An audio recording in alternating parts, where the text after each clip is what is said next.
पाठ जब भोलाराम ने पंप लगाया के प्रश्नोत्तर पाठ में से। भोलाराम पंप क्यों और कैसे लगवाना चाहता था, पहला प्रश्न। तो इसका उत्तर है, भोलाराम अपने खेतों की सिंचाई के लिए 5 हॉर्स पावर का पंप बिना सरकारी नियमों का उल्लंघन किए हुए लगवाना चाहता था। सेकंड क्वेश्चन है, बिजली साहब ने दरख्वास्त की हर तय को धीरे से क्यों खोला?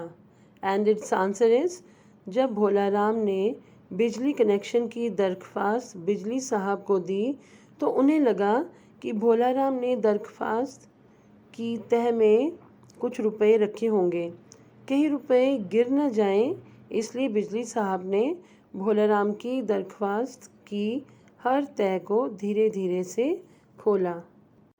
थर्ड क्वेश्चन, सिंचाई साहब ने नो ऑब्जेक्शन सर्टिफिकेट प्राप्त करने की क्या प्रक्रिया बताई? सिंचाई साहब ने भोलाराम को नो ऑब्जेक्शन सर्टिफिकेट प्राप्त करने की प्रक्रिया बताते हुए कहा कि तुम अपने खेतों की सिंचाई के लिए नदी से पानी खींचोगे। नदी से पानी खींचने के लिए सबसे पहले नदी जिसकी है उससे ये लिखवा कर लाओ कि उसे नदी से पानी खींचे जाने पर कोई भी आपत्ति नहीं है, तब तुम्हारी अर्जी पर विचार किया जाएगा। फोर्थ प्रश्न है, महान राष्ट्रीय परंपरा किसे कहा गया है? भोलाराम ने इसका उल्लंघन क्यों किया? तो इसका उत्तर है, महान राष्ट्रीय परंपरा बिना अनुमति के काम करने को कहा गया है। भोलाराम ने इसका उल्लंघन किया क्योंकि वह एक ईमानदार व्यक्ति था और उसे सरकारी नियम कानूनों पर पूरा भरोसा था। क्वेश्चन नंबर 5 है, पाठ के माध्यम से लेखक ने किस सच्चाई को उजागर किया है? तो इसका उत्तर है, इस पाठ के माध्यम से लेखक ने वर्तमान समाज के सरकारी तंत्र के लगभग सभी विभागों में फैले भ्रष्टाचार, घूसखोरी और अधिकारियों द्वारा काम में ढिलाई होना जैसे समाज विरोधी गतिविधियों का जीवंत रूप प्रस्तुत किया है, जिससे समाज के गरीब वर्ग के लोगों को काफ़ी दिक्कतें आती हैं। 6 प्रश्न है, पाठ के आधार पर लिखिए कि नीचे दिए गए कथन किसने कहे, क्यों कहे? तो मैं यहाँ पर उनके आंसर्स दे रही हूँ और प्रश्न में बोलती जाऊँगी और आंसर्स आप यहाँ से देख सकते हो। केवल दरख्वास्त और क्या देना पड़ता है नहीं मालूम है, किसने कहा? ये बिजली साहब ने कहा। इसी का दूसरा भाग, क्यों कहा? तो इसका उत्तर होगा, भोलाराम से घूस लेने की आशा में। ख भाग है, अरे नदी हमारी होती तो अब तक केवल रिकॉर्ड में दिखाई देती, किसने कहा? ये जंगल साहब ने कहा। क्यों कहा? अपने विभाग के गैर जिम्मेदाराना कामों के बारे में बताने के लिए। 6 का ग भाग, सरकारी नौकर हैं, सरकारी बैठकों दौरों से फुर्सत मिलेगी तब सोचेंगे, किसने कहा? ये सिंचाई साहब ने कहा। क्यों कहा? अपने विभाग के अत्यधिक कार्यों के बारे में बताने के लिए। अब बातचीत के लिए का पहला प्रश्न देखते हैं। पहला प्रश्न है, वर्तमान समय में यदि कोई भोलाराम जैसी किसी समस्या में फंस जाए तो उसे क्या करना चाहिए, बताइए। तो इसका उत्तर आप लिखेंगे कि वर्तमान समय में यदि कोई भोलाराम जैसी समस्या में फंस जाए तो उसे मीडिया, सतर्कता विभाग में संबंधित अधिकारी की शिकायत करनी चाहिए तथा गैर सरकारी संस्थाओं की मदद लेनी चाहिए। बातचीत के लिए का दूसरा प्रश्न है, पाठ में सरकारी अधिकारियों की कार्यप्रणाली के विषय में पढ़कर आपको क्या समझ आया, चर्चा कीजिए। तो इसका उत्तर आप लिख सकते हैं, पाठ में सरकारी अधिकारियों की कार्यप्रणाली के विषय में पढ़कर मुझे या फिर हमें ये समझ आया कि वे केवल निर्देशों का पालन करते हैं, बिना ये विचार किए कि वे निर्देश कहाँ तक सही हैं। दूसरी तरफ उनके कामों में भरपूर ढिलाई भी सामने आती है और सबसे खतरनाक कि वे सरकारी वेतन पाने के बाद भी घूस लेने के लिए आतुर रहते हैं। तीसरा प्रश्न है आ बला पकड़ गला का क्या अर्थ है? इसका प्रयोग भोलाराम के लिए क्यों किया गया? बताइए। आ बला पकड़ गला मुहावरे का अर्थ है जानबूझकर मुसीबतों में उलझना। इसका प्रयोग भोलाराम के लिए किया गया है क्योंकि भोलाराम के मित्रों ने उसे सलाह दी थी कि बिना बिजली विभाग में अर्जी लगाए ही लाइनमैन को कुछ पैसे देकर बिजली कनेक्शन ले लो। तीसरा प्रश्न है आ बला पकड़ गला का क्या अर्थ है? इसका प्रयोग भोलाराम के लिए क्यों किया गया? बताइए।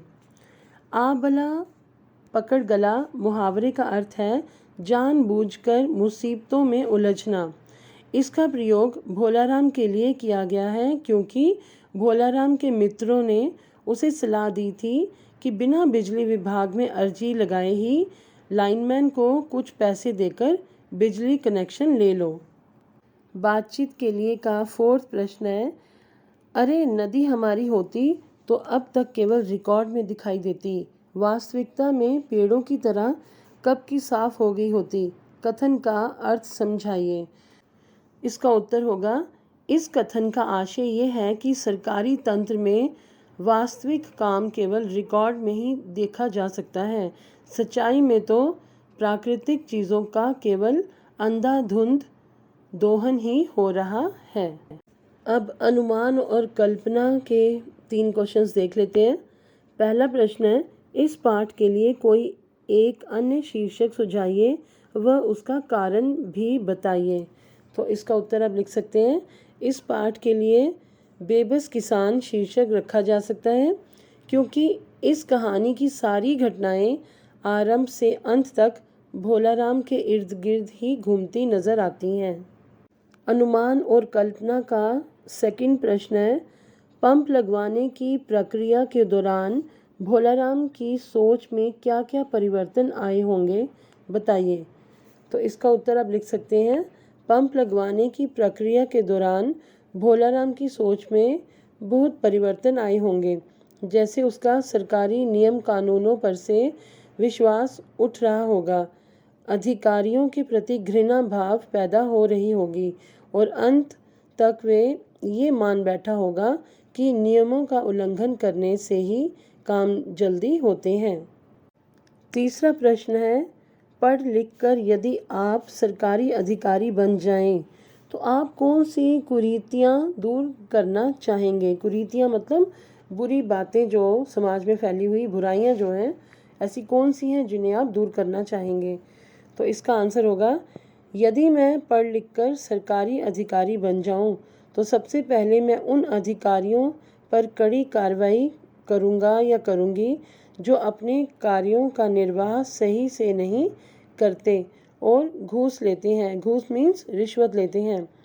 दूसरा काम ये कि मैं कुछ ऐसे सरल नियम बनाऊंगा या बनाऊंगी जिससे आम जनता को कम से कम परेशानी हो। तीसरा प्रश्न है पढ़ लिख कर यदि आप सरकारी अधिकारी बन जाएं तो आप कौन सी कुरीतियां दूर करना चाहेंगे? कुरीतियां मतलब बुरी बातें जो समाज में फैली हुई बुराइयां जो हैं, ऐसी कौन सी हैं जिन्हें आप दूर करना चाहेंगे? तो इसका आंसर होगा यदि मैं पढ़ लिख कर सरकारी अधिकारी बन जाऊं तो सबसे पहले मैं उन अधिकारियों पर कड़ी कार्रवाई करूंगा या करूंगी जो अपने कार्यों का निर्वाह सही से नहीं करते और घूस लेते हैं। घूस मीन्स रिश्वत लेते हैं। दूसरा काम ये कि मैं कुछ ऐसे सरल नियम बनाऊंगा या बनाऊंगी जिससे आम जनता को कम से कम परेशानी हो। बच्चों, मैंने लेसन के सिर्फ फर्स्ट पार्ट के ही क्वेश्चंस इस वीडियो में लिखे हैं।